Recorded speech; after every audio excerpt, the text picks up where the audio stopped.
इस बार जो भी पटना यूनिवर्सिटी का या BRMU मुजफ्फरपुर यानी कि भीमराव अंबेडकर यूनिवर्सिटी का पैट का एग्जाम दे रहे हैं उनके लिए बहुत ही इम्पोर्टेंट ये MCQ है, मॉक टेस्ट है।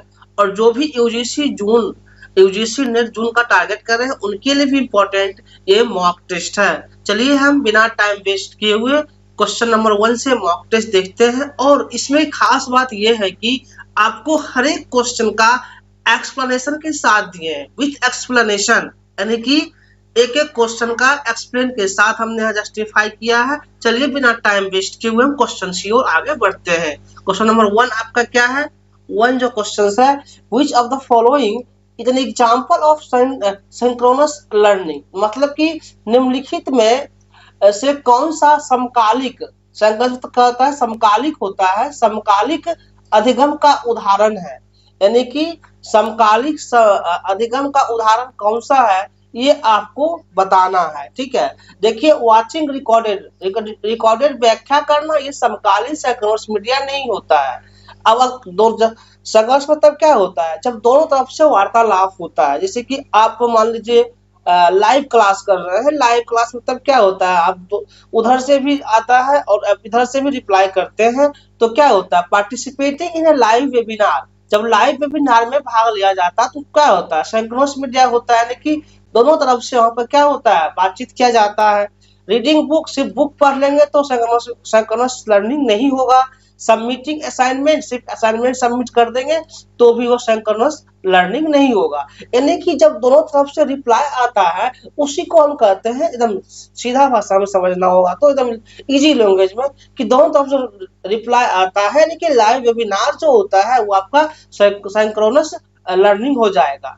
इसका एक्सप्लेनेशन क्या है? सिंक्रोनस लर्निंग इन्वॉल्व होता है रियल टाइम इंटरेक्शन, जो रियल टाइम होता है, जो मतलब कि present of time, real time होता है बिटवीन लर्नर एंड इंस्ट्रक्टर के बीच जो बातचीत होती है वही सिंक्रोनस होता है। ये लाइव वेबिनार है is perfect example where communications happen simultaneously, यानी कि समकालिक अधिगम में शिक्षक और विद्यार्थी एक ही समय पर संवाद करते हैं। जो शिक्षक और विद्यार्थी होते हैं ना, एक ही समय पर संवाद करते हैं रियल टाइम में। जी हाँ, लाइव वेबिनार में शिक्षक जो होते हैं और विद्यार्थी एक साथ जुड़ते हैं, अतः इसका उपयुक्त उदाहरण है। अब आते हैं क्वेश्चन नंबर 2 की ओर। 2 क्या है? Which of the following is not an asynchronous medium, यानी कि निम्नलिखित में से क्या कह रहा है कि कौन सा असमकालिक माध्यम नहीं है, वो आपको बताना है। देखिए असमकालिक मीडियम नहीं है वो बताना है, यानी कि नहीं है इसका मतलब सिंक्रोनस पूछ रहा है। क्वेश्चंस को जो है आप अगर ध्यान से पढ़ते हैं तो आपका आधा आंसर तो ही आ जाता है। जैसे पूछ रहा है कि नोट इन एसिंक्रोनस, मतलब पूछ रहा है सिंक्रोनस मीडियम। ठीक है, ऑनलाइन डिस्कशन क्या आपका बताया है अभी, अब एसिंक्रोनस होता है, सिंक्रोनस नहीं होता है। रिकॉर्डेड वीडियो लेक्चर, अगर हम वीडियो लेक्चर रिकॉर्ड करके मान लीजिए पढ़ते हैं तो क्या होता है? ये आपका एसिंक्रोनस होता है, क्योंकि एक ही तरफ से वार्तालाप होती है, दो तरफ से वार्तालाप नहीं होती है। अब आते हैं लाइव वर्चुअल क्लास। यदि मान लीजिए लाइव क्लास चलती है तो क्या होता है? आप इधर से कुछ भी पूछ सकते हैं टीचर से और उधर से आपको रिप्लाई भी मिलेगा। अगर आपको कोई कंफ्यूजन है, कोई आंसर जानना है तो आप क्लास में, लाइव क्लास में आप क्वेश्चन पूछ सकते हैं। लेकिन रिकॉर्डेड में क्या होता है कि आप एट ए टाइम नहीं पूछ सकते। हाँ, भले कमेंट्स कर देते हैं तो ये अलग मैटर है, बट आप एट ए टाइम मतलब कि क्वेश्चन नहीं पूछ सकते हैं। इसलिए क्या हो जाता है? वो एसिंक्रोनस हो जाता है, यानी कि लाइव वर्चुअल क्लास आपका क्या हो जाएगा? सिंक्रोनस हो जाएगा। सिंक्रोनस क्यों होगा? क्योंकि क्वेश्चन आपका कह रहा है कि नोट एन एसिंक्रोनस। ठीक है, ईमेल क्या होता है आपका? सिंक्रोनस होता है, यानी कि ईमेल क्या होता है? एसिंक्रोनस होता है, एक तरफा होता है, आपको तुरंत कोई रिप्लाई नहीं देता है। ठीक है, इस तरह से आपका आंसर यहाँ पे सी हो जाएगा। अब इसका एक्सप्लेनेशन देख लेते हैं क्या कहता है। यहाँ जो है सो एसिंक्रोनस लर्निंग जो होता है happens without real time.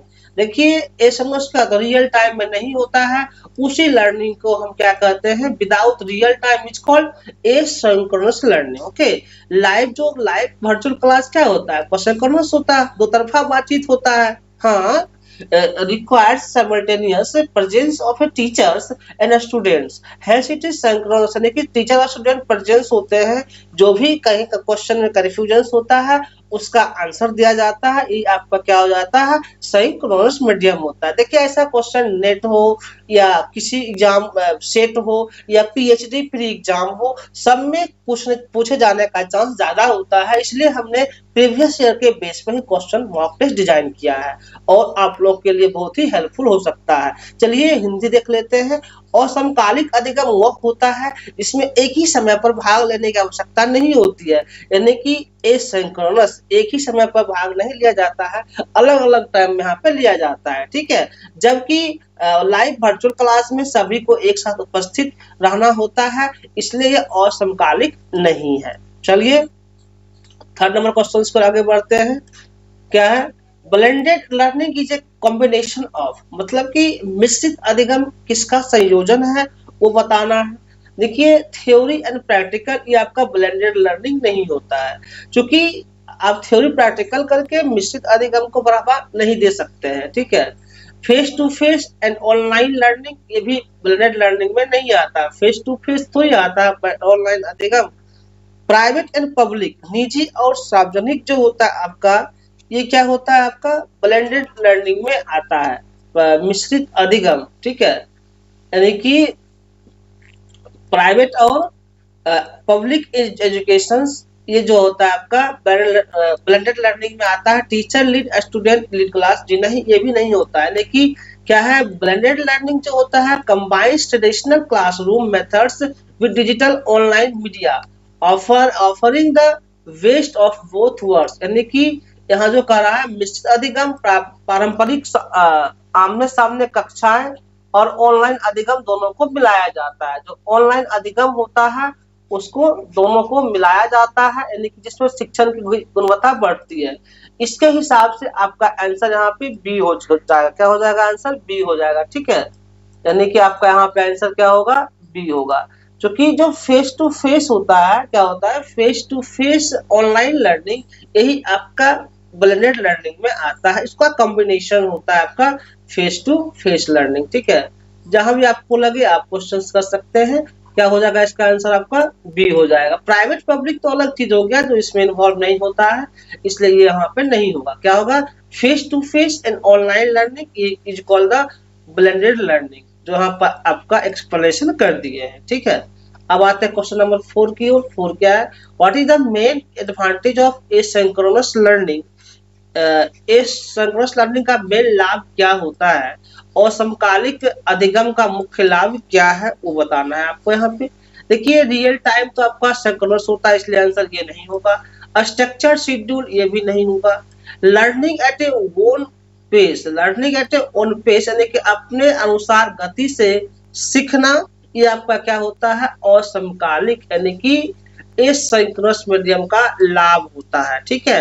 Mandatory attendance, ऐसा नहीं है कि डेली जाना ही होता है, यानी कि एसिंक्रोनस लर्निंग जो करता है allow student to access content any time, proceed as per their understanding, यानी कि जो आप समझ रहे होते हो एक चीज को बार बार समझना भी होता है, यानी कि जब तक आपको कंफ्यूजन पूरा क्लियर नहीं होता है तब तक आप समझते रहते हैं, उस चीज को एसेस करके देखते रहते हैं, वही आपका एसिंक्रोनस का एडवांटेज लाभ होता है, ठीक है।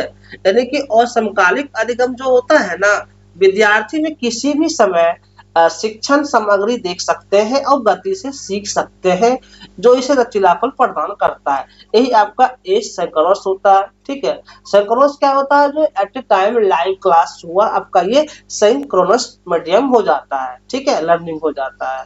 चलिए 5 नंबर क्वेश्चन आते हैं। 5 क्या है? which of these characteristic of face to face learning, यानी कि इनमें से कौन सा आमने सामने अधिगम की विशेषता है फेस टू फेस लर्निंग? देखिए फ्लेक्सिबल लर्निंग, लचीला तो होता ही नहीं है। जो फेस टू फेस लर्निंग का कैरेक्टर हो सकता है सेल्फ इवैल्यूएशन, तो खुद से मूल्यांकन करना, ये भी नहीं होता है। इमीडिएट डाउट क्लैरिफिकेशन, यानी कि तत्काल शंका समाधान करना, यही तो फेस टू फेस होता है। जैसे आप टीचर आपको क्लास में पढ़ा रहे होते हैं मान लीजिए, तो क्या होता है आपको जो भी कंफ्यूजन होता है टीचर से क्वेश्चन पूछ लेते हैं, यानी कि वहां पे आपका फेस टू फेस जो समस्याएं हैं डील हो जाता है, समाप्त हो जाता है। इसलिए आपका इमीडिएट डाउट क्लैरिफिकेशन जो होता है ये फेस टू फेस लर्निंग का कैरेक्टर होता है, ठीक है। लैक ऑफ इंटरेक्शन तो होता नहीं है, बातचीत में कमी होना।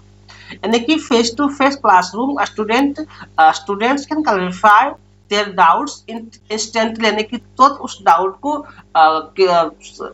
सॉल्व किया जाता है by directly interacting with teachers के हेल्प से उससे डायरेक्ट सोल्व किया जाता है। यानी कि आमने सामने अधिगम में शिक्षक से तुरंत शंका का समाधान संभव होता है क्योंकि शिक्षक उपस्थित होते हैं, ठीक है।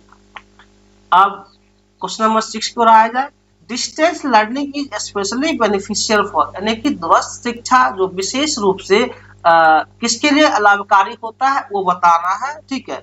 देखिए दूरस्थ शिक्षा किसके लिए लाभकारी होता है, यहाँ पे वो देखना है। दूरस्थ शिक्षा जो होता है वर्किंग प्रोफेशनल, जो लोग मान लीजिए कहीं जॉब कर रहे होते हैं, कहीं काम कर रहे होते हैं, उनके लिए क्या है ओपन यूनिवर्सिटी है, डिस्टेंस लर्निंग है, उनको बहुत ही उससे हेल्प मिलता है। अर्बन शहरी विद्यार्थी ऐसा नहीं है।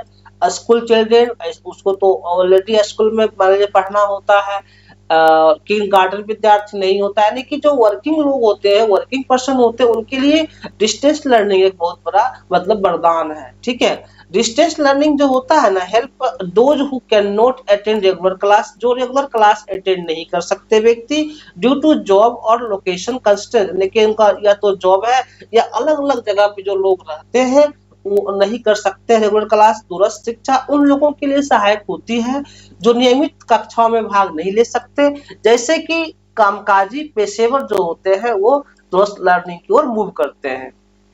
चलिए क्वेश्चन नंबर 7 में आया जाए।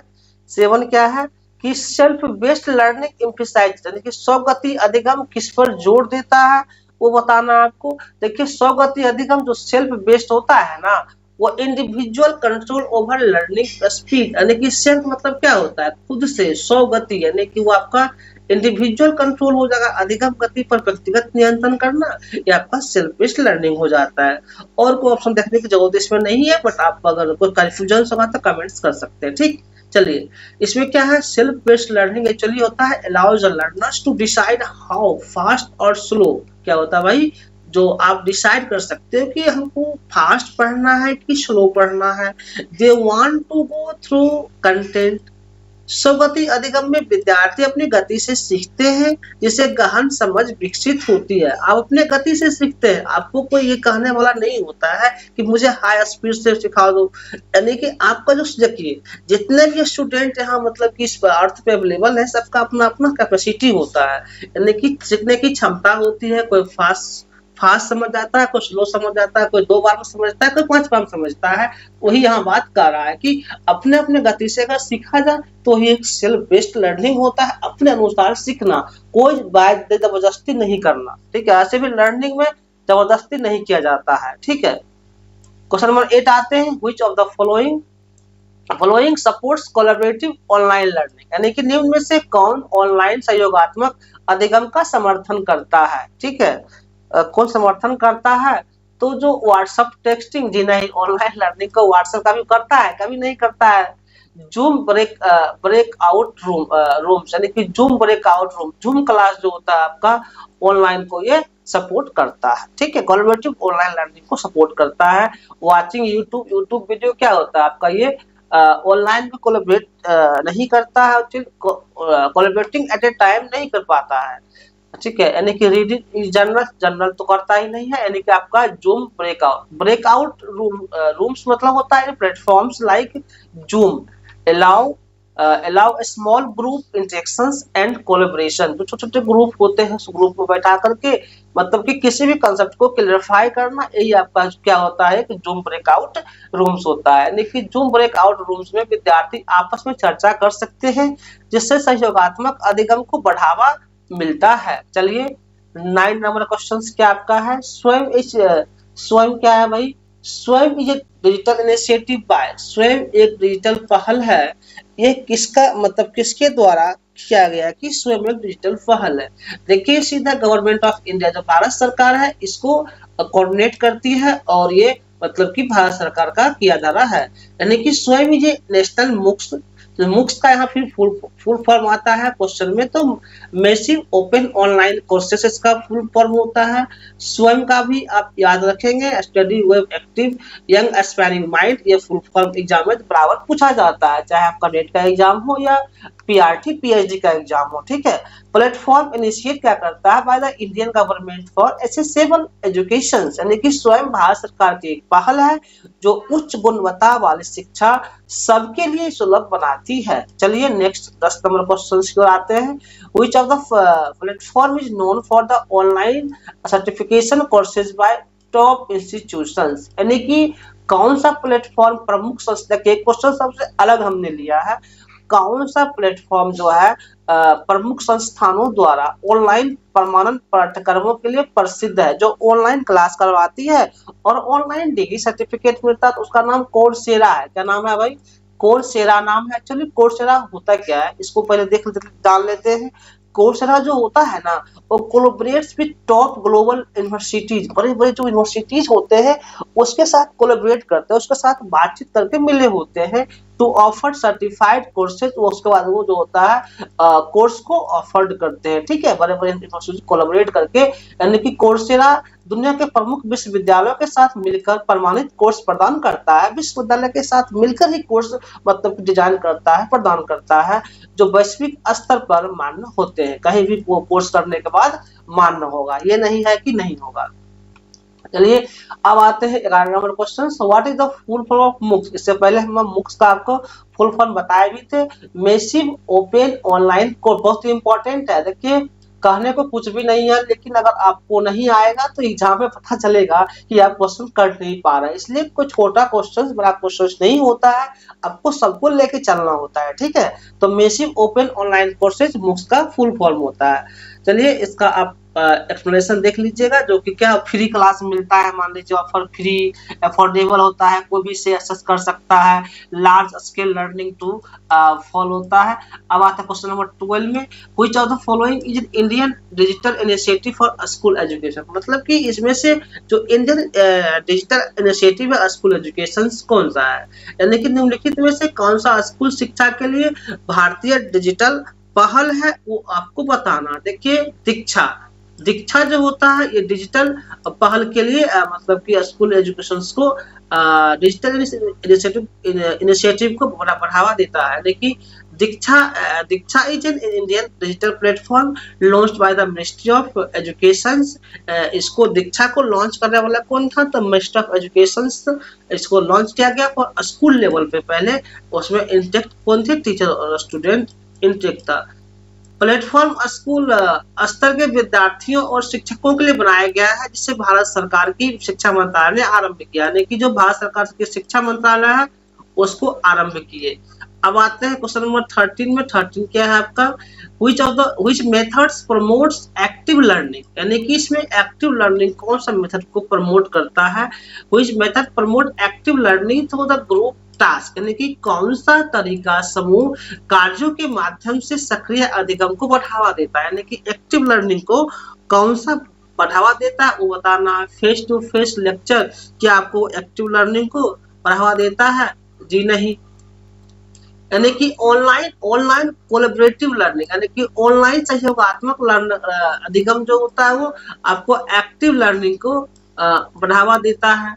वाचिंग वीडियो एक तरफा देखा जाता है। रीडिंग टेक्स्ट बुक, ये भी एक्टिव लर्निंग में नहीं आता है। यानी कि online collaborative learning involve group task, उस ग्रुप टास्क इन्वॉल्व होता है, डिस्कशंस फोरम होता है, एंशियंट प्रॉब्लम सॉल्विंग, यानी कि जो भी समस्याएं होते हैं उसे वहाँ पर सोल्व किया जाता है। देखिए आपका जो मतलब क्वेश्चंस जब थ्योरी पढ़ते होते हैं तो दिमाग में उसमें क्वेश्चंस भी आते हैं, कैसा क्यों होगा।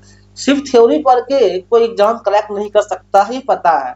जब तक आप उस थ्योरी को क्वेश्चंस में अप्लाई नहीं करते तब तक आपका पढ़ना वेस्ट है। क्या ये बात सही है? आप खुद इसका एनालाइज कर सकते हैं, मुझे बोलने की जरूरत नहीं है। So the problem solving among learners, okay, मतलब कि ऑनलाइन सहयोगात्मक अधिगम में विद्यार्थी मिलकर काम करते हैं, विचारों का आदान प्रदान करते हैं, जिससे ज्ञान गहराता है। जितना मान लीजिए ज्ञान गहराएगा, आप जितना नॉलेज मतलब कि डीपली जाइएगा उतना ज्ञान की नॉलेज बढ़ता ही है, यानी कि जो कोलैबोरेट करके पढ़ा जाता है वही आपका एक्टिव लर्निंग का होता है। चला जाए क्वेश्चन नंबर 14 क्या है, which of the following is best describe the blended learning, यानी कि निम्न में से कौन मिश्रित अधिगम को सबसे अच्छी तरह से परिभाषित करता है। देखिए इससे पहले भी शायद बताए होंगे हम, कंबाइनिंग सबसे अच्छा तरीका जो होता है आपका combining online and offline learning, यानी कि ऑनलाइन और ऑफलाइन अधिगम का जो संयोजन होता है वही आपका क्या होता है, ब्लेंडेड लर्निंग होता है, मिश्रित क्लास रूम होता है। ठीक है, यानी कि जो ये आपका है blended learning merge online tools with traditional classroom teaching for enhance the flexibility को बढ़ाता है और उसमें इंस्ट्रक्शंस लाया जाता है। यानी कि ब्लेंडेड लर्निंग जो होता है विद्यार्थी पारंपरिक कक्षा के साथ साथ डिजिटल माध्यम का भी उपयोग करते हैं। जो मान लीजिए स्टार्टिंग से ब्लैक बोर्ड पर पढ़ाते हैं टीचर, उसके साथ साथ जो नया नया फॉर्म अभी क्या है डिजिटल बोर्ड डिजिटल माध्यम से जो पढ़ाया जाता है दोनों को मिला दिया जाए तो वही आपका किस में आता है, ब्लेंडेड लर्निंग में आता है, यानी कि जिससे शिक्षा अधिगम समृद्ध लचीली बनती है। ठीक, अब क्वेश्चन नंबर 15 आते हैं। 15 क्या है, which learning mode is best suited for remote areas, यानी कि दूरस्थ शिक्षा के लिए कौन सा अधिगम तरीका सबसे उपयुक्त है वो बताना है। देखिए दूरस्थ शिक्षा के लिए सर डिस्टेंस लर्निंग होता है, सिंपल आंसर आपका हो जाएगा ना। तो मतलब कि दूरस्थ शिक्षा क्या होता है, डिस्टेंस लर्निंग के लिए एप्लीकेबल होता है। Distance learning provide educational access to people living in geographically remote areas via print broadcast online modes. ये आपका क्या होता है, आपका ऑनलाइन लर्निंग डिस्टेंस लर्निंग में आता है। दूरस्थ शिक्षा से वे लोग जो दुर्गम या दूर के क्षेत्रों में रहते हैं वे शिक्षा प्राप्त कर सकते हैं। यह शिक्षा को भौगोलिक सीमाओं को मुक्त करता है। ठीक, अब क्वेश्चन नंबर 16 में आ जाए, which of the following promotes the learner autonomy the most, यानी कि निम्नलिखित में से कौन अभी अधिगम कर्ता की स्वायत्तता को सबसे अधिक बढ़ावा देता है वो आपको बताना है। देखिए अगर आप खुद से पढ़ते हैं ना आपको बहुत ज्यादा समझ में आता है। ठीक है, आप ये खुद भी एनालाइज कर सकते हैं, यानी कि सेल्फ बेस्ड ऑनलाइन लर्निंग स्वगति ऑनलाइन अधिगम जो होता है आपका खुद का जो स्टडी होता है, जो सेल्फ बेस्ड लर्निंग होता है वो आपके मतलब कि जो आपके अंदर जो सीखने की जिज्ञासा होती है वो इनहांस होता है। चलिए क्या है, self based learning puts control in the hands of the learners allowing them to decide time speed and revision। आप किस टाइम से मतलब कि पढ़ रहे हैं, कि क्या आपका स्पीड है, क्या रिवीजन किस तरीका से करते हैं। स्व अधिगम में विद्यार्थी अपनी समझ और समय अनुसार अध्ययन करते हैं जिससे वे स्वतंत्र रूप से सीख सकते हैं, यानी कि वहाँ पे कोई बाधा नहीं होती है, वो अपने अनुसार उस लर्निंग को सीख सकते हैं, यानी कि सेल्फ बेस्ड यहाँ पे लर्निंग हो जाएगा। ठीक है, अब क्वेश्चन नंबर 17 क्या है आपका, which digital initiative is a joint venture of IIT and IISc, यानी कि कौन सी डिजिटल पहल IIT और IISc की संयुक्त परियोजना है वो आपको यहाँ पे बताना है। देखिए NPTEL आप क्या हो जाएगा, आपका NPTEL जो होता है मतलब कि वह IIT और IISc का संयुक्त परियोजना है। NPTEL मतलब फुल फॉर्म में कोई एग्जाम पूछता है इसलिए ध्यान दीजिए इसको, national programme on technology enhanced learning होता है इसका full form. Provide high quality technical education, ये जो होता है ना क्या प्रोवाइड करता है, high quality technical education content ये प्रोवाइड करता है, यानी कि भारत के प्रमुख तकनीकी संस्थानों IIT IISc द्वारा आरंभ किया गया है जो तकनीकी शिक्षा को ऑनलाइन माध्यम से उपलब्ध कराता है, यही आपका NPTEL हुआ। चलिए क्वेश्चन नंबर 18 की ओर आते हैं, which of these allow real time interaction in online mode, यानी कि इनमें से कौन ऑनलाइन मोड में वास्तविक समय में संवाद की अनुमति देता है।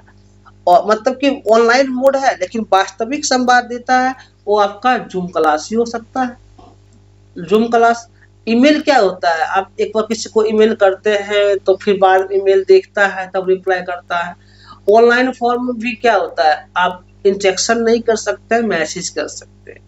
गूगल क्लासरूम असाइनमेंट में वो भी होता है, यानी कि जो जो लाइव जूम क्लास होता है उसमें आपका रियल टाइम इंस्ट्रक्शन महसूस कराया जाता है, ठीक।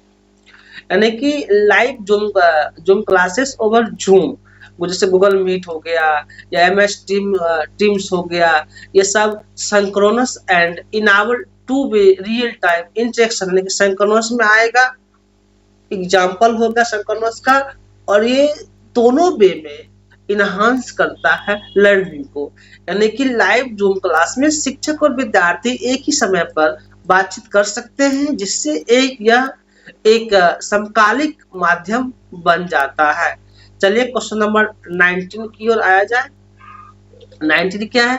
Which platform supports virtual practical labs for science and engineering? यानी कि कौन सा प्लेटफॉर्म विज्ञान और इंजीनियरिंग के लिए वर्चुअल प्रयोगशालाओं का समर्थन देता है, वो आपको यहाँ बताना है। देखिए, ये जो वर्चुअल लैब है और वर्चुअल साइंस और इंजीनियरिंग को प्रमोट करेगा, वो एक्चुअली वर्चुअल लैब्स करता है। कौन करता है? Virtual lab.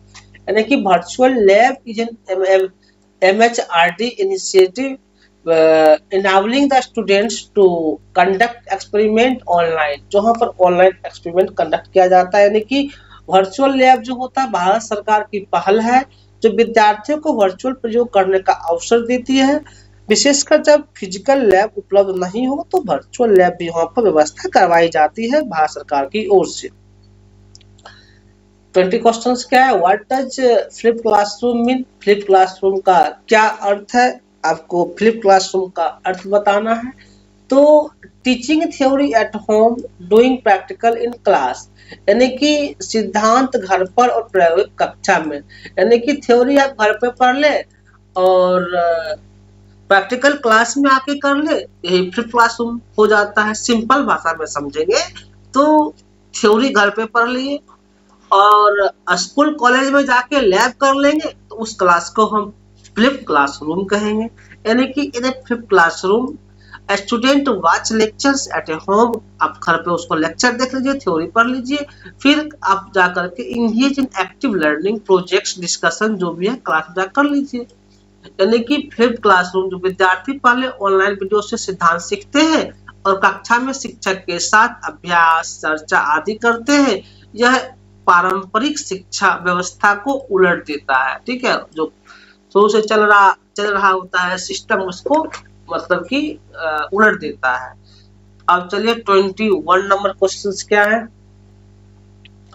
Which of the following is a fundamental characteristic of good teaching? यानी कि निम्नलिखित में से कौन अच्छी शिक्षण की मूल विशेषता को दर्शाता है, वो आपको यहाँ पे बताना है। ठीक है, तो इंटरेक्टिव प्रोसेस होता है, वही जो होता है एक फंडामेंटल लर्निंग का कैरेक्टर होता है।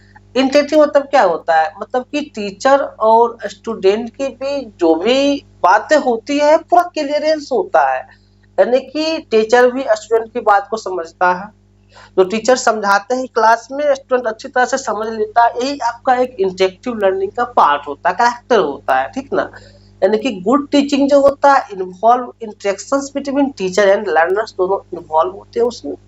It not just delivering content, सिर्फ कंटेंट दे करके निकल जाना, वो इंटरेक्टिव क्लास नहीं होगा। नोट्स दे दिए निकल गए, क्या ये कभी भी आपका मतलब कि इंटरेक्टिव क्लास में आएगा ही नहीं। But effective teaching is not about just speaking and students listening silently, बस आप बोल के निकल गए क्लास से, तो क्या हुआ?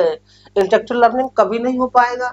Involve two way communications where learners can ask questions, जो दो वे होता है उसमें क्या होता है, लर्नर जो होता है टीचर से क्वेश्चंस करते हैं, एक्सप्रेस डाउट को एक्सप्रेस किया जाता है, कंट्रीब्यूट आइडिया, नया आइडिया को डेवलप किया जाता है। ये आपका इंटरेक्टिव प्रोसेस होता है लर्निंग का। जी हाँ, N interactive classroom fosters better understanding, retention and engagement. ये जो 3 पॉइंट है ना, अंडरस्टैंडिंग हो गया आपका, रिटेंशन हो गया और एंगेजमेंट हो गया, ये तीनों जो होता है इंटरेक्टिव प्रोसेस का, इंटरेक्टिव लर्निंग का एक मेन पॉइंट होता है, जो आप याद रखिएगा, एग्जाम से क्वेश्चन पूछा जाता है। ठीक है, हिंदी में भी लिखा हुआ वही चीज। अच्छा शिक्षण वह होता है जिसमें केवल एक शिक्षक बोले और विद्यार्थी सुने, ऐसा ना हो, उसमें विद्यार्थियों को भी सवाल पूछने का, शंका व्यक्त करने का और अपने विचार व्यक्त करने का अवसर मिलता है, कि विद्यार्थी भी टीचर से बात कर सके, जो भी समस्या है उसको रख सके। यानी कि संवाद आधारित शिक्षण छात्रों की सीखने की क्षमता, रुचि और समझ को बढ़ाता है। यह शिक्षक और छात्र के बीच सक्रिय भागीदारी को प्रोत्साहित करता है। ठीक है, अब आते हैं क्वेश्चन नंबर 22 है, who is the Pioneer of cognitive development theory, यानी कि संज्ञानात्मक विकास सिद्धांत का प्रवर्तक कौन है। इसके बारे में आपको पूछा जा रहा है कि कौन है। ठीक है, तो इसमें पियाजे है। कौन है? पियाजे। पियाजे जो है सबसे पहले कॉग्निटिव डेवलपमेंट के बारे में बताए थे। यानी कि जीन पियाजे स्विस साइकोलॉजिस्ट थे। यानी कि डेवलप थ्योरी कॉग्निटिव डेवलपमेंट के डेवलप करने वाले कौन थे? पियाजे। आपसे ये क्वेश्चन भी पूछा जा सकता है कि जो पियाजे हैं क्या डेवलप किए थे। तो पियाजे जो है सब कॉग्निटिव डेवलपमेंट को डेवलप किए थे। जी हाँ, इन्होंने प्रपोज कहा क्या था, तो that children move through the 4 stage. Children जो होते हैं 4 स्टेज में मूव करते हैं, ये पियाजे सर का कहना है। पहला है कि सेंसरी मोटर, फिर है प्री ऑपरेशनल्स, फिर है कंक्रीट ऑपरेशनल्स, फिर है फॉर्मल ऑपरेशनल्स। ये 4 स्टेज से स्टूडेंट मतलब कि गुजरते हैं। Each stage represents a new way of thinking. ये हर एक स्टेप एक नया थिंकिंग को डेवलप करता है। एंड अंडरस्टैंडिंग द वर्ल्ड, जो कि समझदारी को आगे बढ़ाता है। ये सारा कहना जीन पियाजे सर का है। जीन पियाजे ने यह सिद्धांत दिया कि बच्चे के समय के साथ कैसे सोचते हैं और उनकी सोचने की शैली कैसे विकसित होती है। जो बच्चा है, बच्चा भी सोचता है, क्या सोच रहा है, नहीं सोच रहा है, उसकी शैली कैसे विकसित होती है। उन्होंने कहा कि बच्चे 4 चरणों में मानसिक रूप से विकसित होते हैं और हर चरण में उनकी सोचने की क्षमता अलग अलग होती है। यानी कि सिद्धांत आज के शिक्षा शास्त्र में बहुत महत्वपूर्ण माना जाता है। चलिए अब 23 नंबर क्वेश्चन आते हैं। क्या है? Which factor strongly influence the student learning? कौन सा कारक विद्यार्थी के अधिगम को सबसे अधिक प्रभावित करता है, वो आपको बताना है।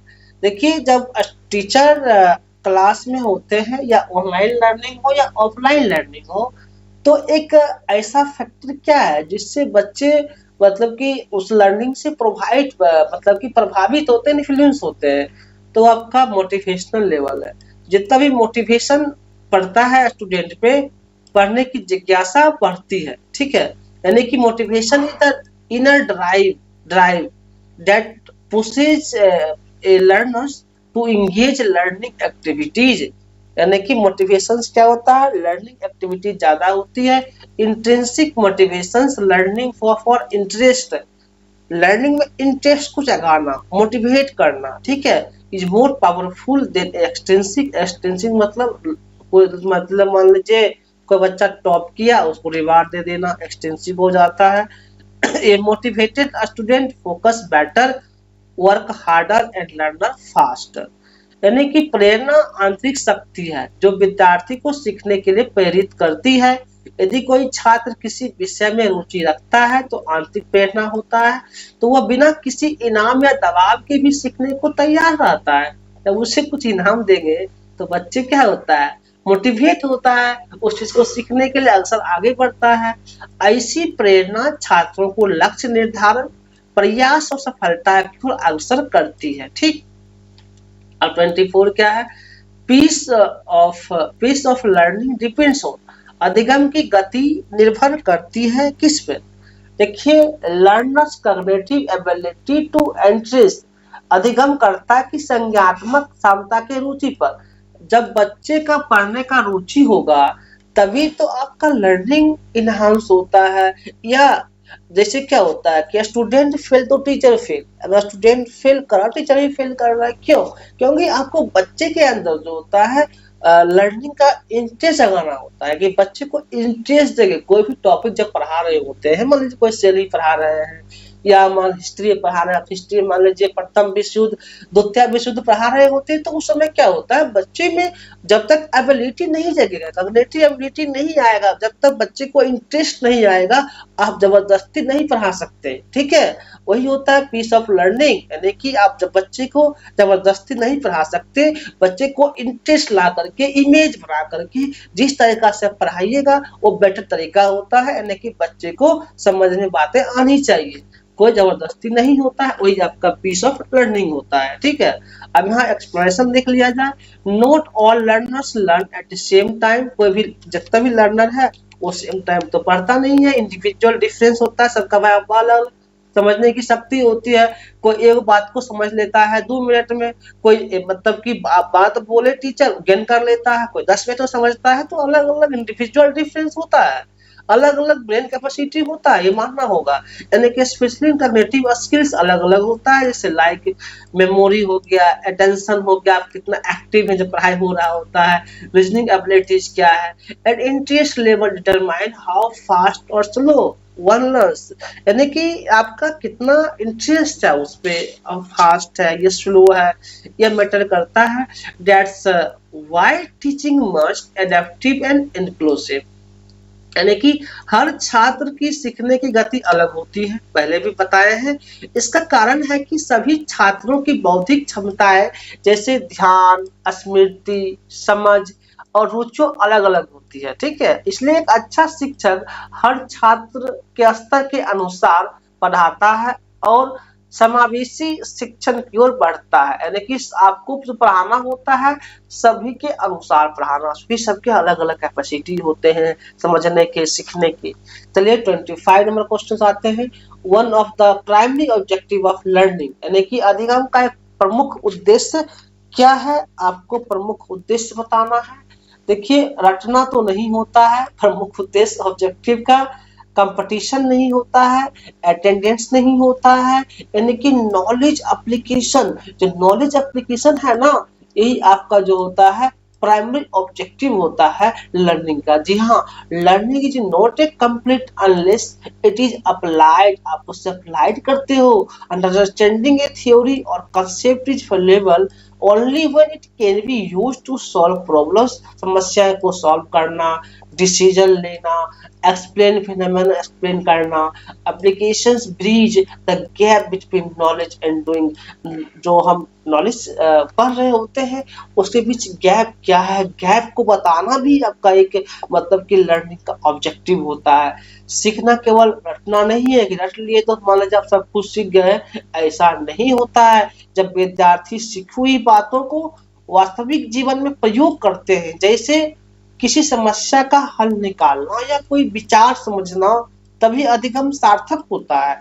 शिक्षक का उद्देश्य केवल परीक्षा पास करना नहीं है कि एग्जाम पास कर गए अब बहुत शिक्षित हो गए, ऐसा नहीं होता है, बल्कि जीवन को बेहतर बनाना ही शिक्षा का मेन उद्देश्य होता है, ठीक है। और 26 क्वेश्चन में आते हैं, why activity promote the active learning, यानी कि कौन सी गतिविधि सक्रिय अधिगम को बढ़ावा देती है वो आपको बताना है। देखिए एक्चुअली वाचिंग टीवी देख ले तो सक्रिय लर्निंग होगा नहीं होगा, सॉल्विंग प्रॉब्लम इन ग्रुप में बैठ करके अगर आप समस्या को सॉल्व करते हैं तो आपका एक्टिव लर्निंग होता है। देखिए ऐसे यहाँ पे आंसर दो आ गया है, बी और डी आपका दोनों आंसर सही होगा क्योंकि दोनों ऑप्शन भी सेम है। लिस्टिंग पैसिवली, अगर पैसिवली सुनते हैं तो ये आपका नहीं होता है, यानी कि एक्टिव लर्निंग जो होता है student are engaged, student engage होता है। कोलैबोरेटिंग, कोलैबोरेट मतलब एक साथ मिलकर काम करते हैं, समझते हैं, बातें को सीखते हैं। थिंकिंग क्रिटिकली, यानी कि सोचते हैं बहुत ज्यादा, मतलब कि क्रिटिकल ढंग से सोचना। Group problem solving encourage discussion, अब जितना डिस्कशन करेंगे उतना आपका कॉन्सेप्ट क्लियर होता है। Diverse perspectives, team work and reflections, this improve the understanding and deepens learning, यानी कि सक्रिय अधिगम का मतलब है कि छात्र खुद सोचे, चर्चा करे, तो छात्र खुद सोचे, ये नहीं कि किसी दूसरे पर कि भाई हमको समझ में नहीं आता है पूछ लिए बार बार, ऐसा नहीं होता है। छात्र उस चीज को खुद सोचे और खुद समझे, चर्चा करे, समाधान खोजे। जब विद्यार्थी समूह में किसी का समस्या को हल करते हैं तो वो एक दूसरे के से सीखते हैं, सीखने का प्रयास करते हैं, विचारों का आदान प्रदान करते हैं और वास्तविक सोच का अभ्यास करते हैं। यह तरीका सीखने को गहरा और स्थायी बनाता है। ठीक है, और 27 नंबर क्वेश्चन में आएगा, evolution in learning helps to, यानी कि इवोल्यूशन लर्निंग होता है अधिगम में मूल्यांकन का सहायता करता है। पनिश स्टूडेंट, अब विद्यार्थी को पनिशमेंट दो, दंडित करो, जी नहीं। इंक्रीज प्रेशर बनाओ, कभी नहीं। आप अधिगम को अगर इवोल्यूशन सिस्टम लाते हो तो प्रेशर नहीं देना होता है। सेलेक्ट टॉपर, सिर्फ टॉपर्स को चुनना नहीं होता बल्कि आइडेंटिफाई लर्निंग आउटकम, अधिगम परिणामों की पहचान में सहायता करना, एक आपका क्या होता है, इवोल्यूशन लर्निंग का में हेल्प करता है। ठीक, यानी कि evolutions measure to how well the learner has achieved and intended learning outcomes, यानी कि it helps in identifying gap, जो गैप है उस चीज को आइडेंटिफाई करना, क्या समस्याएं हैं, strength and areas for improvement, यानी कि continuous evolutions provide feedback to both the teachers student for better planning, यानी कि मूल्यांकन का उद्देश्य केवल नंबर देना नहीं है बल्कि यह देखना है कि विद्यार्थी ने क्या और कितना सीखा है। इससे यह पता चलता है कि किस क्षेत्र में सुधार की जरूरत है। एक अच्छा मूल्यांकन शिक्षक और छात्र दोनों को बेहतर मार्गदर्शन देता है। 28 नंबर क्वेश्चन क्या है, ए पॉजिटिव लर्निंग क्लाइमेट इंक्लूड्स, एक सकारात्मक अधिगम वातावरण में शामिल होता है। जो सकारात्मक लर्निंग होता है क्या शामिल होता है, देखिए इसमें इनकरेज एंड सपोर्ट, यानी कि प्रोत्साहन और समर्थन करना एक पॉजिटिव लर्निंग होता है। इससे आप समझ गए होंगे कि क्या होता है पॉजिटिव लर्निंग, मतलब कि सकारात्मक सहयोग, एक दूसरे से इनकरेजमेंट और सपोर्ट करना, ये आपका पॉजिटिव लर्निंग का पार्ट होता है। यानी कि a learning improvement, a learning क्या होता है भाई, in environment should be safe, respectful, supportive and encouraging होता है। यही आपका जो होता है पॉजिटिव लर्निंग होता है। This allows student to take risks, ask questions and express opinions, express देना, फियर और स्ट्रेसनेस हिंडर्स लर्निंग। एक positive climate books confidence and creativity ही आपका जो होता है पॉजिटिव लर्निंग होता है। सीखने के लिए क्या है, सीखने के लिए एक ऐसा वातावरण चाहिए जिसमें छात्र निडर होकर प्रश्न पूछ सके, गलती करने से डरे नहीं, उन्हें शिक्षक का समर्थन मिले। गलती भी हो रहा है तो डरना नहीं चाहिए। जब वातावरण सकारात्मक होता है तो छात्र आत्मविश्वासी और रचनात्मक बनते हैं, जो अधिगम को प्रभावी बनाता है। अब 29 नंबर क्वेश्चन क्या है, एडल्ट लर्नर्स आर मोस्टली, वयस्क अधिगम करता सामान्य होते हैं। क्या होते हैं, तो वो जो होते हैं, जो एडल्ट लर्नर क्या होते हैं, सेल्फिस्ट होते हैं, खुद से पढ़ते हैं, खुद से समझते हैं। एडल्ट लर्नर क्या होते हैं, खुद से पढ़ते हैं, खुद से समझते हैं। Adult prefer to learn what relevant to their life and work, अपने लाइफ के बारे में भी सोचते हैं कैसे पढ़ना है। They take charge of their learning, decide what and how to learn, कैसे पढ़ना है, आप क्या करते हो। दे आर इंडिपेंडेंट होते हैं, गोल ओरिएंटेड होते हैं, कहाँ मेरा लक्ष्य प्राप्ति हो। एंड वैल्यू एक्सपेरिमेंटल लर्निंग होते हैं, वो हर चीज को एक्सपेरिमेंट करके सीखते हैं। यानी कि वयस्क शिक्षार्थी अपने अनुभव और आवश्यकताओं के अनुसार सीखते हैं। वे खुद तय करते हैं कि उन्हें क्या सीखना है और कैसे।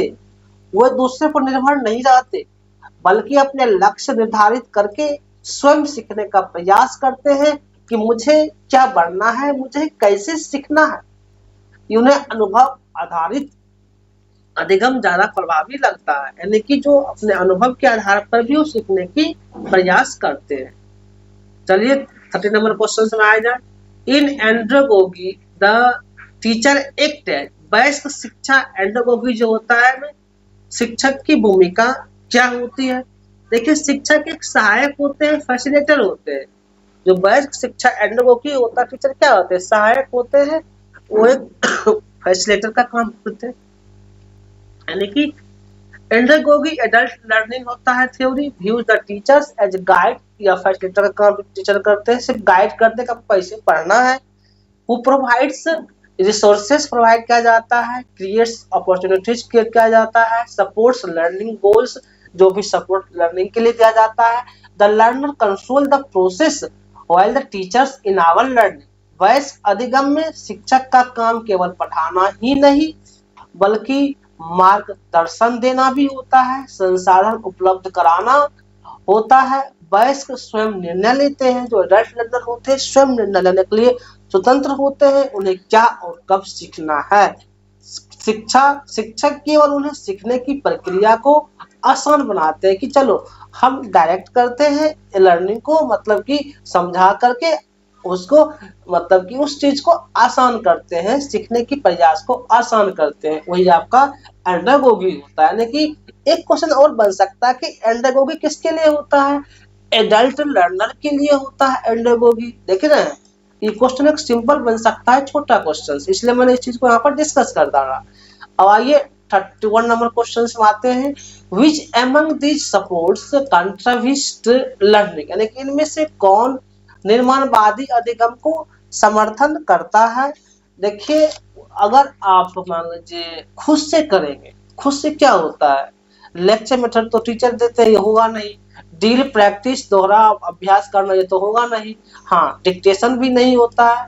जो प्रोजेक्ट वर्क है ना, वो आपका खुद से करने का मौका देता है और उसमें आप खुद अपना इन्वॉल्वमेंट देते हो। Contribute suggest that the learners will knowledge. आप जब प्रोजेक्ट करेंगे तो आपके अंदर नॉलेज बिल्ड होगा कि आपको सोचने की, मतलब कि जो है वो डेवलपमेंट होगा। डूइंग, खुद से करेंगे, एक्सपीरियंस होगा। नॉट जस्ट लिस्टिंग, सिर्फ सीखना ही नहीं। Project work gives learners real life problem to solve. आप रियल समय में प्रॉब्लम को सॉल्व कैसे करते हैं, प्रोजेक्ट के थ्रू करते हैं। इनकरेजिंग इंक्वायरी करके करके ही प्रोजेक्ट बनाया जाता है। कोलैबोरेशन करना होता है एंड क्रिटिकल थिंकिंग आपका उसमें डेवलपमेंट होता है। यानी कि निर्माणवादी अधिगम में विद्यार्थी केवल सुनकर नहीं बल्कि स्वयं करके सीखते हैं। सिर्फ सुनकर नहीं बल्कि आप क्या करते हैं, स्वयं करके उस चीज को सीखते हैं। जब विद्यार्थी प्रोजेक्ट करते हैं तो वे खुद जानकारी खोजते हैं, विश्लेषण करते हैं और परिणाम तक पहुंचते हैं। यह तरीका रचनात्मकता और समस्या समाधान कौशल को बढ़ावा देता है। चलिए अब 32 नंबर क्वेश्चन पर आया जाए। Which is not A principle of effective teaching. देखिए इसमें कहा कि कौन सा नहीं है, नहीं वाला अथवा एक्टिव रहिएगा, ठीक है। इफेक्टिव टीचिंग का प्रिंसिपल कौन नहीं है, जिनमें से कौन प्रभावशाली शिक्षण का सिद्धांत नहीं है, वो आपको बताना है। तो फियर बेस्ड डिसिप्लिन, डर आधारित अनुशासन जो होता है, इफेक्टिव टीचिंग नहीं है। लर्निंग बाय डूइंग, खुद करके सीखना ये है। इमीडिएट फीडबैक ये है। एक्टिव पार्टिसिपेशन ये है। इफेक्टिव टीचिंग का है, कौन नहीं है, तो नहीं वाला आपका आंसर बी हो जाएगा, जो कि गलत है, लेकिन आपका आंसर बी सही होगा क्योंकि यहाँ पे नहीं कह रहा है, ठीक है। गुड, इस क्वेश्चन भी आता था, क्या होता है कंफ्यूजन कि नोट नहीं पढ़े आंसर लगा दिए। तो क्वेश्चन को बारीकी से पढ़ना होता है कि नोट कहाँ है या नोट लगा हुआ नहीं है, इस चीज को देख के करना होता है, ठीक है। Good teaching is based on mutual respect, encouragement and active engagement, ठीक है। गुड टीचिंग क्या होता है, म्यूचुअल रेस्पेक्ट होता है, इंकरेजमेंट होता है, एक्टिव एंगेजमेंट होता है। नोट फियर, डर की वहाँ जगह नहीं होती है। स्टाइल्स स्कर्सिटी नहीं होता है। क्रिएटिविटी एंड ओपन कम्युनिकेशन, जी हाँ, शिक्षा में डर का माहौल बनाकर अनुशासन लागू करना नुकसानदायक होता है। अब डर के माहौल बना करके डिसिप्लिन मेंटेन नहीं कर सकते, ठीक है। उसके बाद इससे विद्यार्थी प्रश्न पूछने से डरते हैं और उनकी जिज्ञासा सृजनात्मक मर जाती है। यानी कि आप जब जबरदस्ती करेंगे तो क्या होगा, जो भी उनको पूछने की जानने की जिज्ञासा वो भी समाप्त हो जाएगी।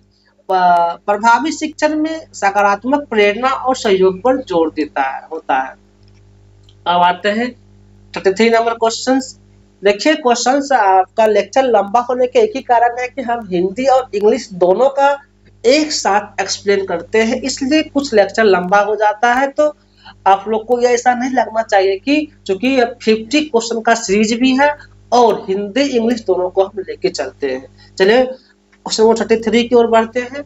The pace of adult learning is influenced by, यानी कि वयस्क अधिगम की गति किससे प्रभावित होती है वो आपको यहाँ पे बताना है। ठीक है, तो वयस्क अधिगम जो होता है विलिंगनेस एंड रिलेवेंस, इच्छा और प्रासंगिकता से, यानी कि जो इच्छा होती है वही तो आपका एडल्ट लर्नर होता है। ठीक है, यानी कि एडल्ट लर्नर जो होता है better when they are interested, अपना इंटरेस्ट जागृत करता है, and when the content is meaningful और applicable to their lives, it lack relevance motivation own pace, motivation का उसमें कमी होता है, इसलिए क्या होता है एडल्ट लर्नर को बार बार मोटिवेट करना पड़ता है। वयस्क वयस्क जो होता है तभी जल्दी सीखते हैं जब वे विषय में रुचि रखते हो। देखिए कोई भी चीज आप पढ़ते हैं तो अगर आपको रुचि है उस चीज को तो आप उसका उसका जो भी थ्योरी है कंसेप्ट है आपको तुरंत याद हो जाएगा। यदि आपको रुचि पढ़ने में नहीं है, आप जबरदस्ती करके पढ़ रहे हैं, प्रेशर में पढ़ रहे हैं, तो आपको समझ में नहीं आएगा। इसलिए किसी भी चीज में रुचि लेकर पढ़िएगा तो बहुत दिनों तक वो याद रहता है बातें। ठीक है, और वो उनके जीवन से जुड़ा हो। यदि विषय प्रासंगिक नहीं है तो प्रेरित नहीं होते और अधिगम की गति धीमा हो जाती है, क्योंकि पढ़ना ही नहीं चाहते, उनको इच्छा ही नहीं होता है। इसलिए आपका क्या होता है विलिंगनेस और रिलेवेंस, आपका इच्छा होना चाहिए। अब 34 नंबर क्वेश्चन क्या है, लर्निंग बिकम मीनिंगफुल व्हेन, यानी कि अधिगम तब सार्थक होता है जब क्या होगा, जब मेमोराइज रटा जाए, जी नहीं, सिर्फ जबरदस्ती पढ़ाया जाए, कभी भी नहीं। It is link to prior knowledge, जो आपने पहले पढ़ा है उस चीज को अगर लिंक करके पढ़ते हैं ना तो आपको बहुत जल्दी याद होता है, बात समझ में आती है। जैसे आपने जो कल क्लास में किया, जैसे मान लीजिए एक्शन रिसर्च ही पढ़े, एक्सपेरिमेंटल रिसर्च ही पढ़े, तो नेक्स्ट डे उसको रिवाइज करते हुए हमको फिर आगे पढ़ना है। इससे क्या होगा, आपका बातें लिंक हो जाती है और वो आपको अच्छा से समझ में आएगा, मतलब कंसेप्ट क्लियर होगा। It is link to prior knowledge को अगर लिंक करके पढ़ते हैं तो आपका कंसेप्ट ज्यादा से ज्यादा बूस्ट होता है। ठीक है, कनेक्टिंग न्यू कंसेप्ट जो आता है to what the learner already know, आप उस बारे में कुछ न कुछ ऑलरेडी पहले से जानते हो। Help to create stronger neural connections to brain का, तो उसका कनेक्शंस होता है। जैसे हमने मान लीजिए सब स्टार्टिंग पढ़े होते हैं, जो भी आप हिस्ट्री पढ़ते हो तो प्रथम विश्व द्वितीय विश्व पानीपत का जो भी है, आप उसको अगर मेमोराइज करके, मान लीजिए फिर आप बीए में पढ़ रहे हैं, एमए में पढ़ रहे हैं, तो उस चीज को मेमोराइज करके आगे बढ़ाना होता है, ताकि आप जो आपने पहले स्टडी करा है उसको लिंक कीजिए। लिंक करने के बाद आपका कंसेप्ट बूस्ट होता है। Better understanding and long term memory आपका डेवलपमेंट होता है। लॉन्ग टर्म, अगर लॉन्ग टर्म मेमोरी में कोई बात चली गई तो जल्दी डिलीट नहीं होता है, आपका लाइफ टाइम वो बात याद रहेगा। ठीक है, यदि नया ज्ञान पुराने ज्ञान से जोड़ा जाए, छात्र उसे जल्दी समझते हुए याद रखते हैं। यह तरीका अधिगम को गाढ़ा और अस्थायी बनाता है। अब 35 क्वेश्चन क्या है, इवोल्यूशन शुड बी, मूल्यांकन को कैसा होना चाहिए, ये बातें पूछ रहा है। तो कंटिन्यूअस एंड कम्प्रहेंसिव क्या होना चाहिए भाई, कंटिन्यूअस और कम्प्रहेंसिव मूल्यांकन होना चाहिए। ठीक है, assessment should not be limited and final exam, सिर्फ लिमिटेड ना कि फाइनल एग्जाम पास हो गया वही इवोल्यूशन सिस्टम होता है, ये नहीं होना चाहिए। इट मस्ट ऑनगोइंग फॉर्मेटिव होना चाहिए, include all round expect like skills check करना होता है, बच्चे में एटीट्यूड क्या है, पार्टिसिपेशन क्या है, नॉट ए जस्ट मार्क, सिर्फ मार्क के आधार पर आप किसी को जस्टिफाई नहीं कर सकते हैं कि वो मतलब क्या है। ठीक है, यानी कि उसके साथ साथ उसका स्किल्स देखा जाता है, एटीट्यूड देखा जाता है, पार्टिसिपेशन देखा जाता है। They helps to holistic development, यही आपका किस में आता है, होलिस्टिक डेवलपमेंट में होता है, यानी कि ओवरऑल डेवलपमेंट होता है। केवल वार्षिक परीक्षा से विद्यार्थी की योग्यता नहीं आंकी जा सकती, ठीक ना, सतत और समग्र मूल्यांकन से यह जाना जा सकता है कि छात्र हर पहलू में कैसे सीख रहा है, जैसे सोचने की क्षमता क्या है, व्यवहार क्या है, भागीदारी क्या है, इस सब फैक्टर को देखा जाता है, तभी मूल्यांकन इवोल्यूशन सिस्टम मतलब कारगर होता है। ठीक, अब 36 में क्या है, what is the role of teacher in learner centred education? शिक्षार्थी केंद्रित शिक्षा में शिक्षक की भूमिका क्या होती है वो आपको बताना है। देखिए इससे पहले भी ऐसा क्वेश्चन आया था। फैसिलिटेटर एंड गाइड, जो शिक्षक जो होते हैं गाइड काम करते हैं, फैसिलिटेटर का काम करते हैं, ठीक है। In learner centred education the teacher does not dominate, और टीचर डोमिनेट नहीं होते the class but act as facilitator, helping students construct their own knowledge को डेवलपमेंट करना, इंडिपेंडेंट होता है, independent thinking, inquiry and problem solving skills develop होता है। Teacher सिर्फ गाइड करते हैं, जो गाइड फैसिलिटेटर होते हैं, ठीक है। द लर्नर इज एक्टिव वहां पे होता है, take ownership of learning, while the teacher guide only guide करते हैं the process and provides necessary resources and support। यानी कि शिक्षार्थी केंद्रित शिक्षा प्रणाली में शिक्षक का कार्य सिर्फ पढ़ाना नहीं बल्कि विद्यार्थियों को सीखने में मार्गदर्शन और सहयोग देना होता है। पढ़ाना तो है बट उसको मतलब कि किस दिशा में चलना है शिक्षक बताते हैं। शिक्षक विद्यार्थियों को अपनी सोच, जिज्ञासा और समस्या समाधान क्षमता बढ़ाने में मदद करता है। यह तरीका छात्रों को आत्मनिर्भर और सक्रिय बनाता है। चलिए अब क्वेश्चन नंबर 37 में आ जाए। 37 क्या है? which among the following is most important for cognitive development, यानी कि निम्न में से संज्ञात्मक विकास के सबसे अधिक आवश्यक क्या है? तो ये आपका स्टिमुलेटिंग इन्वायरमेंट जो होता है ये सबसे इम्पोर्टेंट होता है कॉग्निटिव डेवलपमेंट के लिए, यानी कि वहाँ का इन्वायरमेंट अच्छा होना चाहिए, ठीक है। कॉग्निटिव डेवलपमेंट रिक्वायर क्या होना चाहिए? उसमें इनकरेज करता है आपका एक्सप्लोरेशन, क्वेश्चनिंग जो पूछा जाता है, ये सब बहुत वहाँ पर इम्पोर्टेंट फैक्टर है। रीजनिंग हो गया आपका, क्रिएटिविटी हो गया, यानी कि इन्वायरमेंट में क्या क्या स्टिमुलेटिंग इन्वायरमेंट में क्या इंक्लूड होता है? पजल्स, मीनिंगफुल कन्वर्सेशंस क्या है वो भी यहाँ पर इंक्लूड होता है, मान लीजिए। उसके बाद आपका engaging tasks, exposure of new ideas help to developing mental skills such as critical thinking development होना, डिसीजन मेकिंग डिसीजन लेना, लॉजिकल एनालिसिस, ये सब आपका क्या होता है?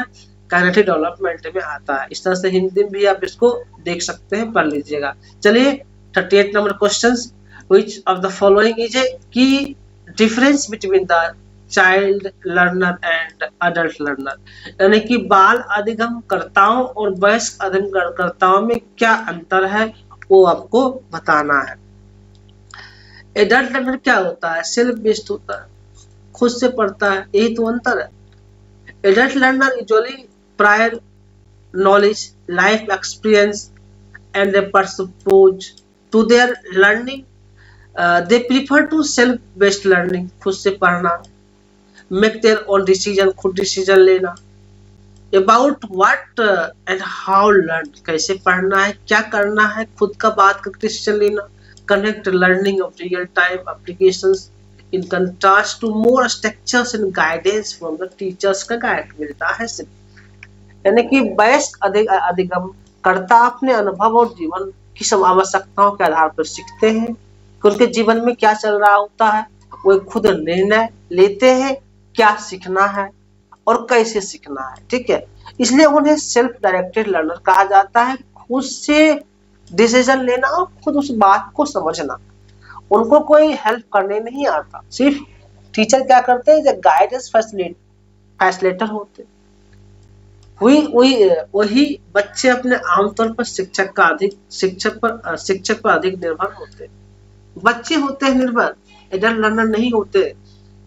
अब 39 नंबर क्वेश्चन क्या है? Evolution should be linked to which aspect of teaching learning process, यानी कि मूल्यांकन को शिक्षण अधिगम प्रक्रिया के किस पक्ष में जोड़ा जाना चाहिए? जो मूल्य शिक्षण जो इवोल्यूशन सिस्टम है उसको किस में जोड़ा जाना चाहिए, ये बात कहाँ पूछा जा रहा है। तो लर्निंग ऑब्जेक्टिव के हिसाब से उसको अधिगम को उसमें मिलाना चाहिए, ठीक है। यानी कि evolution must assess whether the intended learning objectives have been met. Learning objectives define what the student should know or to able to after doing instruction. जो इंस्ट्रक्शन दिया जाता है स्टूडेंट उस बात से कितना समझता है, इस बात को भी देखा जाना चाहिए. Without aligning evaluations with objectives, assessment become irrelevant and incomplete. यानी कि यदि मूल्यांकन अधिगम उद्देश्य से नहीं जुड़ा है तो हम नहीं समझ सकते हैं कि विद्यार्थी ने वास्तव में क्या सीखा है.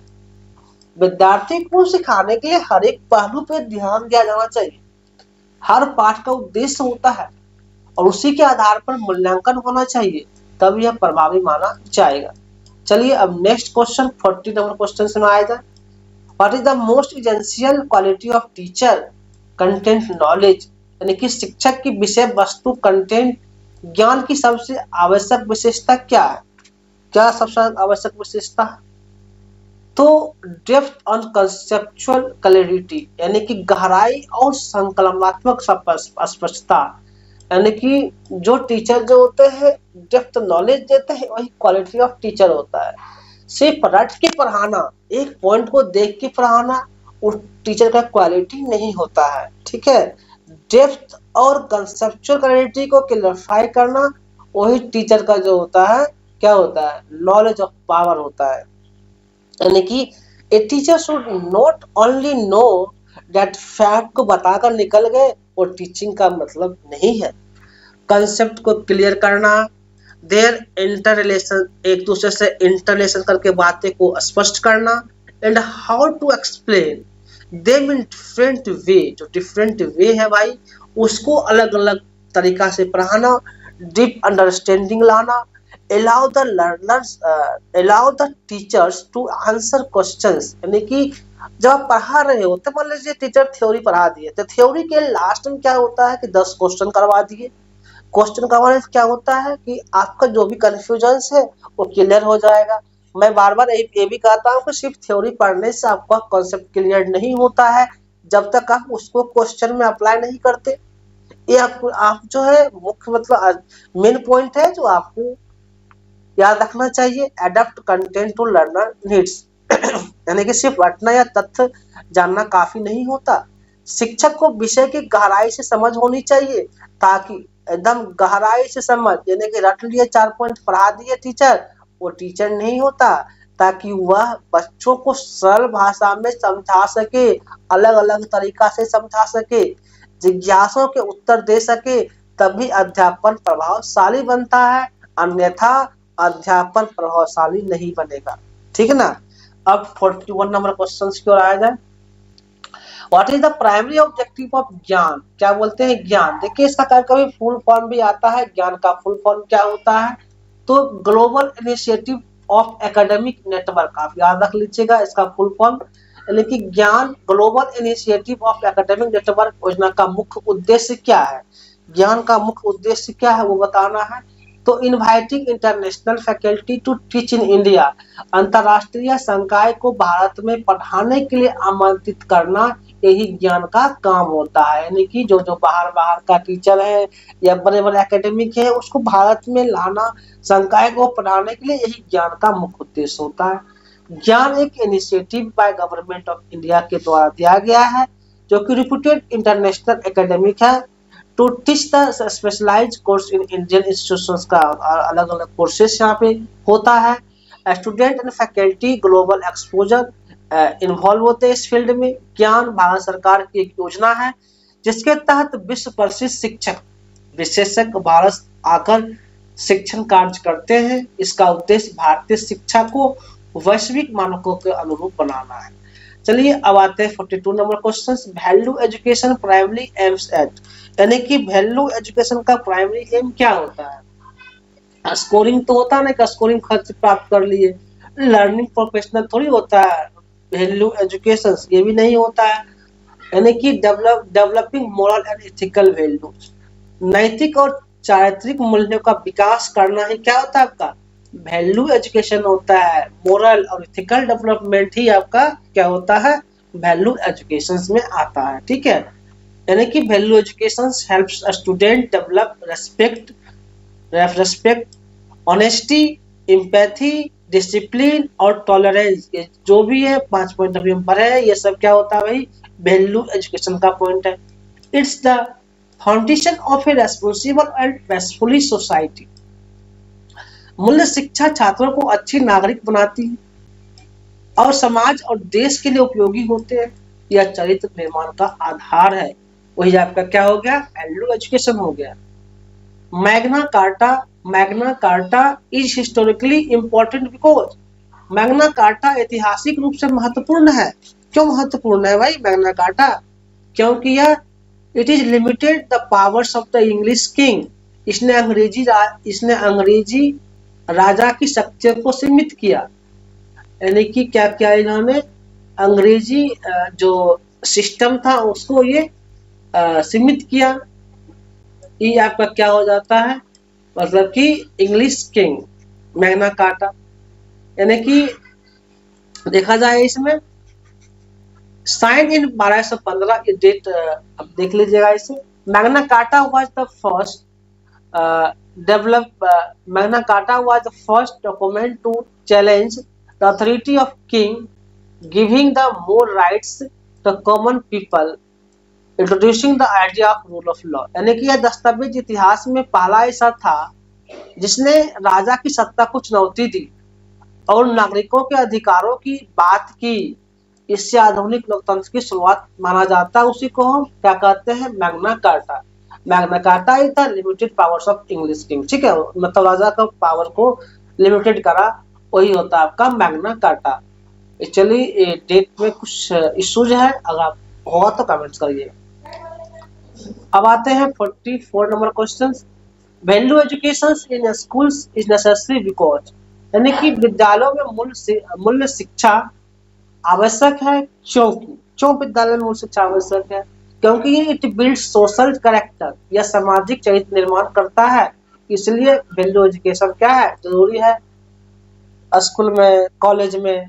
With increasing social challenges, value education makes children more respectful, responsible and tolerant, ensuring harmony and society। यानी कि आज के समय में बच्चों को केवल किताबों का ज्ञान नहीं बल्कि व्यवहार, ईमानदारी और करुणा जैसे मूल्यों की भी शिक्षा देना तो उतना ही आवश्यक है जितना बच्चे को पढ़ाते हैं। राइट टू इंक्वायरी इंश्योर, यानी कि समानता का अधिकार सुनिश्चित करता है। क्या सुनिश्चित करता है समानता का अधिकार? इक्वल ट्रीटमेंट बिफोर लॉ, कानून के समक्ष समानता, यही तो आपका राइट टू इक्वलिटी होता है। Article 14 to 18 right to equality. Indian constitution provide the right to equality which ensure that all citizens are treated equally regardless of caste, religion, gender and place of birth. This is the right to treatment before law is right to equality ensure करता है।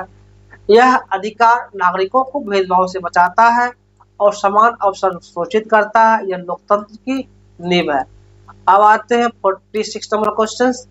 Under right to equality which of this following is prohibited, समानता के अधिकार के तहत निम्नलिखित में से किसे निषिद्ध किया गया है? समानता का अधिकार क्या होता है भाई? समानता का अधिकार discrimination on grounds of religion, race, caste, sex, यानी कि धर्म, जाति, लिंग आदि के आधार पर भेदभाव करना ही आपका जो होता है ये समानता के अधिकार को निषिद्ध करता है। यानी कि the right to equality prohibits, रोकना होता है, इसका मतलब discrimination and guarantees equal access public places and opportunities, यानी कि अधिकार सुनिश्चित करता है कि हर व्यक्ति को समान अवसर मिले और कोई व्यक्ति उसके धर्म, जाति, लिंग आदि के कारण भेदभाव का शिकार ना हो। अब 47 नंबर क्वेश्चन आ जाए। Which article of Indian Constitution deals with right to freedom of speech and expression, यानी कि आप जो बोलते हो, एक्सप्रेस करते हो, यह अधिकार किस लॉ में आपको मिला है? बोलने का अधिकार, हंसने का अधिकार, एक्सप्रेस कुछ भी चीज का अधिकार, कहीं बैठने का अधिकार। तो भारतीय संविधान का कौन सा अनुच्छेद व्यक्ति की स्वतंत्रता का से संबंधित है, ये आपको यहाँ पे बताना है। तो अधिकार ये जो है मेरा वो आपका आर्टिकल 32 है। क्या है आपका आर्टिकल 32 के तहत आपको ये सारा अधिकार मिला हुआ है। आर्टिकल 32 सॉरी नहीं होगा आपका आर्टिकल 19 होगा। क्या होगा आर्टिकल 19 के थ्रू आपको यह अधिकार मिला हुआ है कि आप बोल सकते हो, right to freedom and speech expression करने का अधिकार आपका आर्टिकल 19 है। यानी कि आर्टिकल 19 ए जो होता है आपका गिव ऑल सिटीजन्स, क्या भाई, give all citizens that right to freedom of speech and expressions, allowing them to express ideas, opinions and criticism freely within legal boundaries। यानी कि यह अधिकार व्यक्ति को अपनी राय और विचार व्यक्त करने का अधिकार देता है, लेकिन इसमें कुछ यथोचित प्रतिबंध भी होते हैं, जैसे देश की सुरक्षा, कानून व्यवस्था, इस पे आप नहीं बोल सकते। यानी कि इस तरह से जो होता है आपका आर्टिकल 19, लेकिन इसमें कुछ यथोचित प्रतिबंध भी होते हैं, जैसे देश की सुरक्षा पर नहीं बोल सकते, कानून व्यवस्था पर नहीं बोल, प्रतिबंध है। अब 48 नंबर क्वेश्चन में value education can be integrated into a school curriculum through, यानी कि मूल्य शिक्षा को स्कूल पाठ्यक्रम में कैसे समाहित किया जा सकता है वो आपको बताना है। तो को curriculum activities and teaching methods, सब पाठ्यक्रम गतिविधियां और शिक्षण विधियों के माध्यम से आप इसे वैल्यू एजुकेशन को आगे बढ़ा सकते हैं। वैल्यू एजुकेशन से actually based thought the role play, एकदम बच्चे को मतलब नाटक होता है रोल प्ले करके सिखाना, ग्रुप एक्टिविटीज करवाना, स्टोरीज कहानी करके सिखाना, डिस्कशन करवाना, note just through the text book, सिर्फ टेक्स्ट बुक से रटना पढ़ाना या ये वैल्यू एजुकेशन में नहीं आता है। ठीक है, बच्चे जब खेल, कहानियों या अभिनय के माध्यम से मूल्यों को सीखते हैं तो उनके व्यवहार में उतारते हैं, उस बात को वो बारीकी भी करते हैं, दोस्तों से बात भी करते हैं, तो क्या होगा भाई वैल्यू एजुकेशन। इसलिए मूल्य शिक्षा को व्यवहारिक रूप से पढ़ाना चाहिए। अब क्वेश्चन नंबर 49 आता, Magna carta lead the foundation of, यानी कि मैग्ना कार्टा ने किसकी नींव रखी थी। जो मैग्ना कार्टा आपका है वो एक constitutional and governance and rule of law था, संवैधानिक शासन और कानून का राज जो होता है आपका मैग्ना कार्टा है। ठीक है, यानी कि मैग्ना कार्टा क्या है, ये अंग्रेज के टाइम आया हुआ था। The Magna carta introduce the idea, यानी कि आइडिया को इंट्रोड्यूस करना। उसके बाद the king must also follow the law, इस लॉ को वहां का राजा को फॉलो करना था, यही आपका मैग्ना कार्टा होता है। Establishing the foundation for constitutional democracy, यानी कि वहीं पर संविधान का नींव पड़ा। यानी कि दस्तावेज इस विचार को स्थापित करता है कि राजा या शासक कानून के अधीन है, कानून के अंदर है, जो भी राजा हो या शासक हो, और नागरिकों को कुछ बुनियादी अधिकार प्राप्त हुआ। यही मैग्ना कार्टा वहीं से स्टार्ट हुआ, शुरू हुआ। अब इस सीरीज का लास्ट क्वेश्चन 50 क्वेश्चन है। Right to freedom in India include which of this following freedoms, यानी कि भारत में स्वतंत्रता का अधिकार निम्नलिखित में से किन स्वतंत्रताओं में शामिल होता है। ये जो स्वतंत्रता का अधिकार होता है आपका, ये जो हो जाएगा फ्रीडम ऑफ थॉट, यानी कि जो बोलने का अधिकार है, एक्सप्रेशन, मूवमेंट एंड प्रोफेशन, विचार, अभिव्यक्ति, आंदोलन, पेशा की स्वतंत्रता, ये जो भी आपका राइट टू फ्रीडम में आता है, यानी कि जीवन जीने का आजादी, ये सब जितना भी अधिकार है ये सब राइट टू फ्रीडम या आर्टिकल 19A में आता है। यानी कि आर्टिकल 19A यहाँ लेकिन ए होगा, प्रोवाइड 6 फ्रीडम, यहाँ पे 6 फ्रीडम दिया हुआ है, जो कि freedom of speech, assembly, associations, movement, residence and profession. आप कोई भी काम कर सकते हैं इस अधिकार के तहत, आर्टिकल 19 के तहत, यानी कि these are subject to reasonable restrictions, यानी कि स्वतंत्रताएं हर भारतीय नागरिक को लोकतांत्रिक रूप से जीवन जीने का मतलब की रूप से जीने का अवसर प्रदान देती है, लेकिन इन्हें राष्ट्र की सुरक्षा, नैतिकता आदि के आधार पर सीमित भी किया जा सकता है। आप राष्ट्र के मुद्दे पर ज्यादा नहीं बोल सकते हैं, वहां पर आपको लिमिट में बोलना होता है, यह आर्टिकल 19 में मिलता है। इस तरह से आज हमने 50 क्वेश्चन डिस्कस किए। इसमें आप लोग को जहां